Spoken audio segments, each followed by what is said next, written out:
He gives a clear indication on this black suitcase. The case is put back on the carousel and kept under surveillance. Whoever picks it up will then be stopped and searched to see if Badger's right.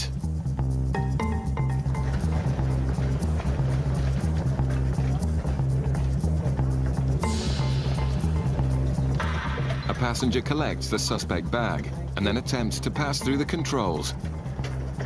But Customs Officer Phil is waiting for her. Hello there. Hi. Where have you just arrived from? I'm checking you. You showing by yourself? Can you come to a bench for us, please? Scared to come up to this one here for us. Thanks very much. You have a passport on you, please? Have a quick look.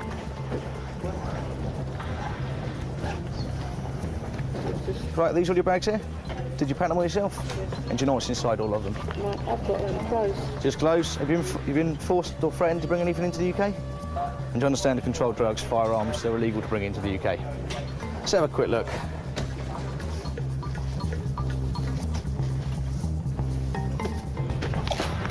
You got a keys, please?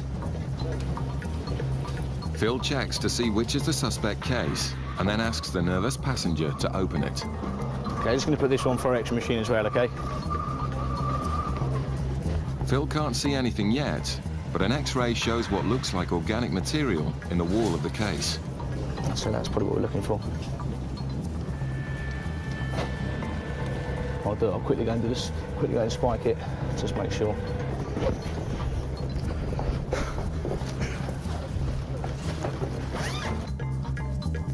Phil finds a white powder, which he tests to see if it is cocaine. Just see.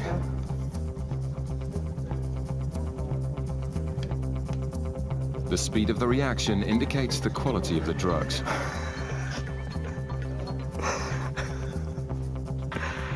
It's actually not reacting. It's gone now, look. It's sort of. It's obviously not very good quality. That's what we were hoping for, but a bit quicker and a bit more. The purity is low, but Badger's legendary nose for cocaine has sniffed out another smuggler. Okay, the time is 07:32, and I'm arresting you on suspicion of being involved in the importation of a controlled drug. You do not have to say anything. It may harm your defence. Do not mention, when questioned, something which you later on in court. Anything you do say may be given evidence. Do you understand? Yeah. The woman's face says it all. Bootleggers use ferries to bring in large quantities of tobacco, and officers are cracking down on so-called backy buses. Amongst all the innocent travellers, a passenger's offered a free trip away by bootleggers, as long as they agree to carry back the guideline allowance of tobacco, which the organisers then collect and sell on the black market. Did either of you purchase or obtain anything while you were away? I just got 100 cedis. 100? Yeah. Yeah. And what And about I got you? some tobacco. Yeah, how much have you got? 20. 20 what? 20 packs of 10. Right, okay. Can I ask you just to pop with them? Yeah. That officer just to have a quick look at your bag. This passenger has 10 kilos of tobacco worth nearly £2,000. Now it's up to the officers to find out if it's for her own use. If not, it will be seized. In Bristol, dozens of flights a day arrive from outside the EU. Officers target these flights to make sure no one brings in more than their allowance of 200 cigarettes to sell on the UK's black market. Usually bags are X-rayed to catch the bootleggers in the act, but today a passenger hurrying through the customs channel alerts Jane, who pulls him in for a chat in the search bay. Have you got any cigarettes? No. None at all? No? Can you just get that one up on the bench and I'll just have a quick look in it, please? Well, I won't walk away now, just take it. You have got Yes, cigarettes? I have, yes. What? Can you just get that up there? The initial lie didn't work, and it's closely followed by another. It's only that one I've got. Right, okay. But Jane's having none of it. Can you get the other case just up on that bench and open it up for me? Both bags are full of Turkish cigarettes, and the passenger is full of lies. Have you got any in your hand luggage? Yeah, all right. Take it, I did. Yeah. Well, you are, yeah. We're not under arrest, so... No. No, What? you can walk away. Well, we'll do you some paperwork. You are obviously over the allowance, so they are going to be Obviously, seen. it's not against the law to do it. Well, what I'm going to do is do you some paperwork. The goods will be seized and destroyed, and if he's had goods seized before, he may face a fine or a prison sentence. In Portsmouth, Nikki's now questioning the ferry passenger carrying 10 kilos of tobacco to work out if she may be carrying it for someone else. How many times have you been on previously? I was here last month. Last month? No, sorry, September. Okay. The 2nd. Right, and how many times have you travelled on the Bilbao this year? About 3. About 3 times? Yeah. Okay, have you been stopped by customs before? No. No. A few simple checks tells Nikki that this passenger is also telling lies. She normally brings in 3 kilos and a full quantity of cigarettes as well. Then done that. That was back then. Just see if she's been jobbed before. That's her as well. She's a well-stocked customer. Lying to a customs officer isn't a good idea, especially if you want to keep your tobacco. But Nikki suspects she's carrying it as part of an organised backy bus. Some of these are for some of your family? Yeah. Okay. And how much money have they given you towards their contribution towards the goods? They haven't really given me anything because I'll give them gifts, you know, Christmas.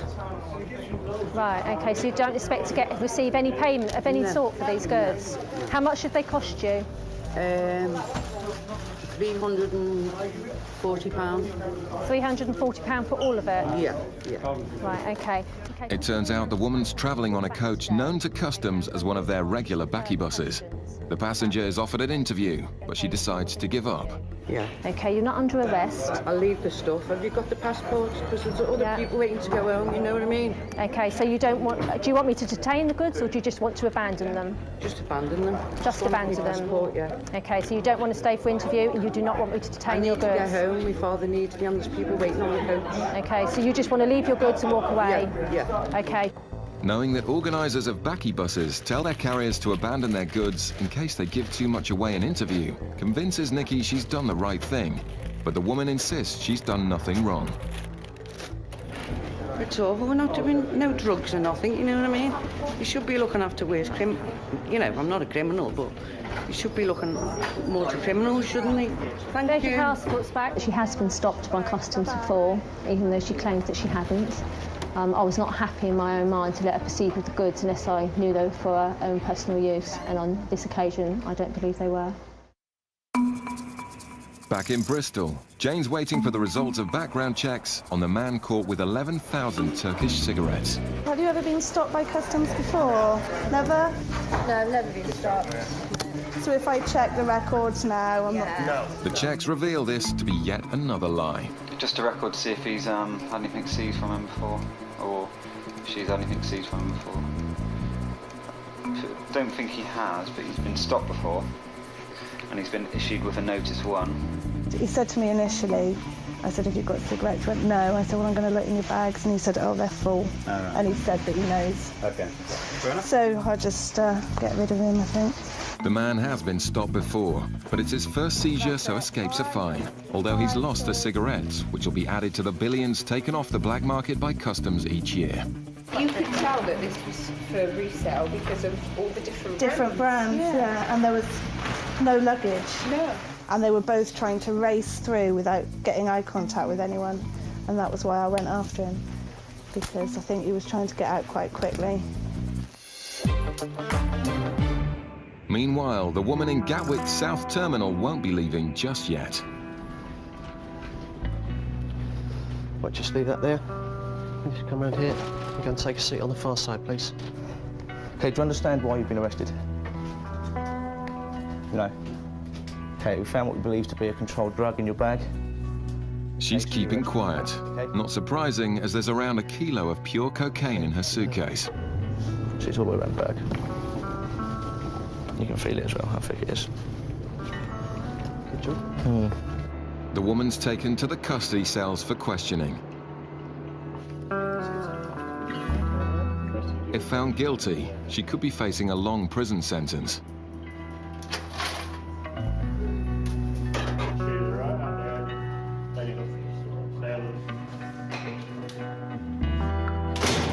The drugs, worth nearly £50,000, have been taken off the streets, and it's all thanks to Badger. There's always that time between the indication when they actually find it. Sometimes it can be up to sort of quarter of an hour before they actually give you the thumbs up there's something there. That's a bit of a worrying time. But with that indication, more or less knew there was something there straight away. Still to come, some odd behaviour arouses suspicion in Gatwick. Okay, has anybody asked you to bring anything back for them? Not this time. Not this time? No, not this time. He turned around to them and said, oh, right, well, OK, the game's up, there's 6 tonnes on board. The UK's airports are where customs make most Class A seizures. Today in Gatwick, officers are waiting for targets suspected of bringing in cocaine from Trinidad. The 2 women could be the first cocaine job ever for new officer Mark. Nervous because the rest of the team are all going, this is it, this is a job. They've definitely got it. So I'm nervous. Really trying not to be. 2 drug couriers carrying 3 kilos of cocaine were found on this flight yesterday. These 2 women were meant to be on that flight, and their highly excitable behaviour is raising suspicions further. Okay, thank you. Okay, has anybody asked you to bring anything back for them? Not this time. Not this time? No, not this time. We were too naughty to do it this time. Okay, right. Is it back to work then on Monday? No, children, we're housewives. Yeah, we've got a lot of small housewives too. Cooking and cleaning. Obviously, just flying out somewhere very nice and... Tuesday was horrible. Oh, was it? Yeah, it was They're very so rough horrible. and rude. And their dogs are treated like rats. And we could be kidnapped. We had to be escorted everywhere we went. Okay. So it's going to sound a silly question, but so obviously the tickets for getting out there and staying out there could be quite expensive. How did you pay for your tickets? Somebody provided us them. Oh right, that was nice of them. Who was that then? Was that Tony? That was nice of him. Why did he do that? He's got quite a lot of money, to be honest with you. Their behaviour and their story convince Mark that he's about to get his first cocaine seizure, but the first swab shows no trace. Completely clear. Chris joins Mark to dig a little deeper. Hello. Christopher. Oh, really? Right, now, do you need a hand? Yeah, would you like to stick my one? Actually, if you've just taken the words out of my mouth. Or do you want me to or if you want to pop this this through, just... Yeah, well, it was just... Oh, yes. Oh, how exciting. Not as exciting as it sounds. I'd like an X-ray while I'm here. Well, we could actually arrange that if you wish, but not just yet. We'll cross that. We'll cross that bridge in a minute. Okay, that looks about done. Okay, I'll take this one away. Yeah, don't worry, we'll get that sorted. Can I come with you? That is obviously... There's something not quite right there. Yeah. The fact is it's not opening and closing properly, which to me is a bit suspicious. Feels a little bit heavy at the bottom here. I'll just have a quick look. Where are you taking this, Michael? I'm sure he'll be as gentle as he can.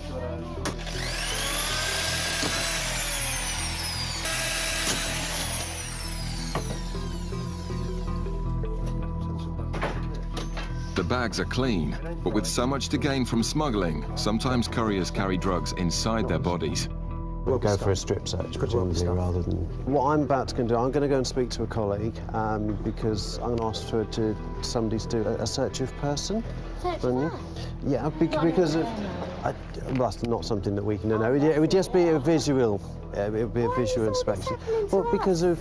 where you've come from. Hang on just a second. Hang on just a second. Where you've come from, you've both said to me, obviously, you're housewives, you don't have the money. Obviously, you said Uncle Tony's paid for it. Yeah. No, that's absolutely fine. But obviously, we come across people that don't have money, that other people pay to go out and bring drugs in. So it's something that we need to check. They're not happy, but a body search will find the truth. So the quicker I go, the quicker it gets done. All right?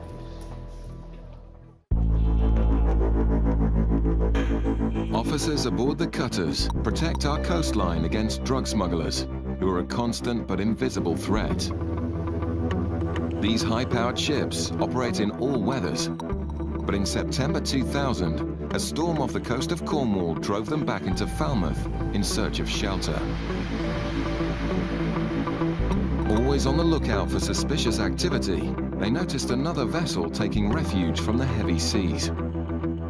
The vessel, rather than coming into Falmouth, it turned and went to the other side of Carrick Roads, which is into a small harbour, which is actually St Mawes.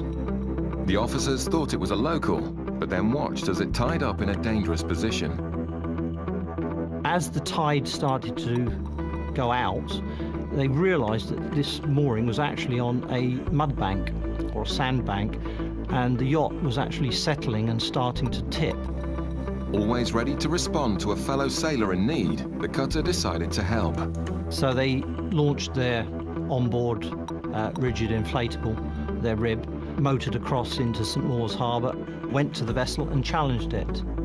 The officers had come to help, but the man on board was a smuggler who made a startling confession. And as they stepped aboard, he turned round to them and said, "Oh, right, well, OK, the game's up, there's 6 tons on board." The officers' act of charity had paid dividends.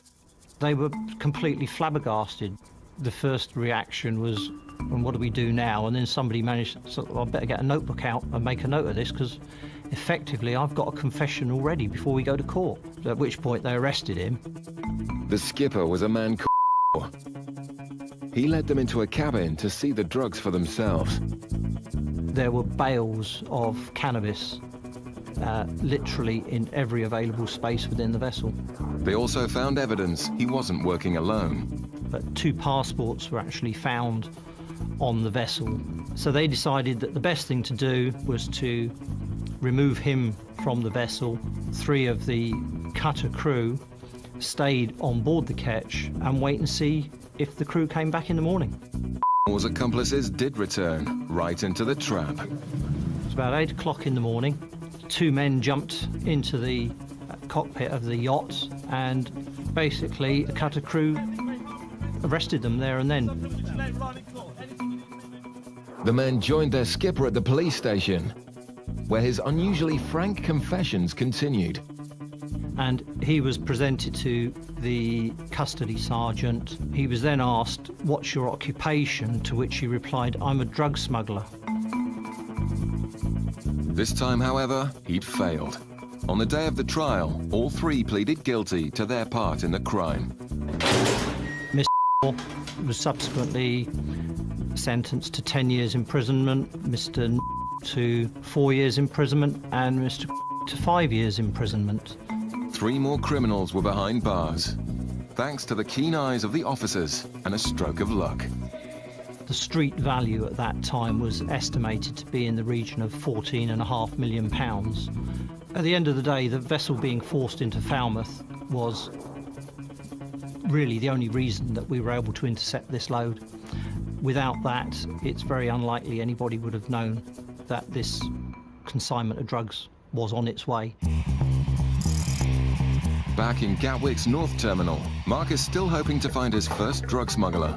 His 2 female suspects are about to be searched. So far, they've cooperated, but the daughter is getting angry. The search, yeah, obviously I can... We're going to have a search. As soon as we've had that search, I think we should be able to leave. We've got children to get back to. You're delaying us for no reason. Once you've searched us, you know we have nothing on us, so why are we still holding your custody? Their story suggests they're carrying drugs, and Mark waits expectantly outside for the results. Bend over slightly. No, slightly. That's right, and part the cheeks of your bottom. The strip search finds nothing, but Mark refuses to give up just yet. A pair of shoes from the lady that we've just searched. I'm going to swab them with our tool that checks for drugs, as it can be an indication that they've swallowed drugs. So I shall do that and get a result.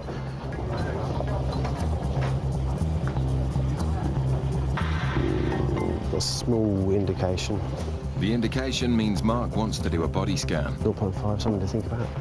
With these indications, keen to go for an X-ray, which the mum has already sort of informally said she's happy to do. What about the daughter in terms of X-ray? Do you think she'll be happy to do that? She's not happy to be here at the moment. If you don't think they're going to stay, you're going to have to look at arresting them. Worried about the daughter's reaction to the X-ray, they decide to arrest them. I'm arresting you on suspicion of being involved with the importation of a controlled drug. You do not have to say anything, but it may harm your defence if you do not mention when questioned, something which you later rely on in court. Who wants to go first, then? Let's get moving. The daughter agrees to be X-rayed first. In just a few seconds, Mark will know if they've swallowed packages of cocaine.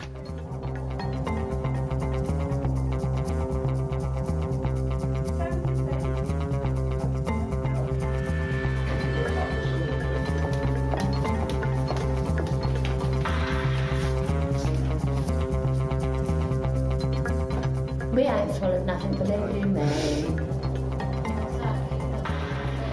Right. Against the odds, both scans are clear.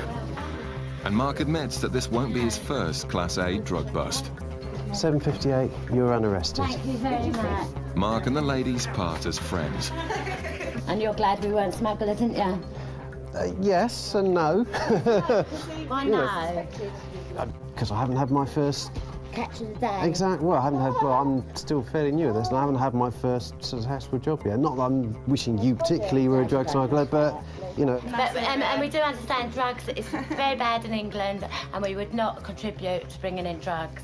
Because my husband died of a heroin overdose, my brother died of a heroin overdose, so I do understand drugs do not need to be in this country. I've got 4 children who I don't want on drugs, you know what I mean? So I'm anti-drugs, and I understand why you have to do this, you know what I mean? And all good on them, yeah.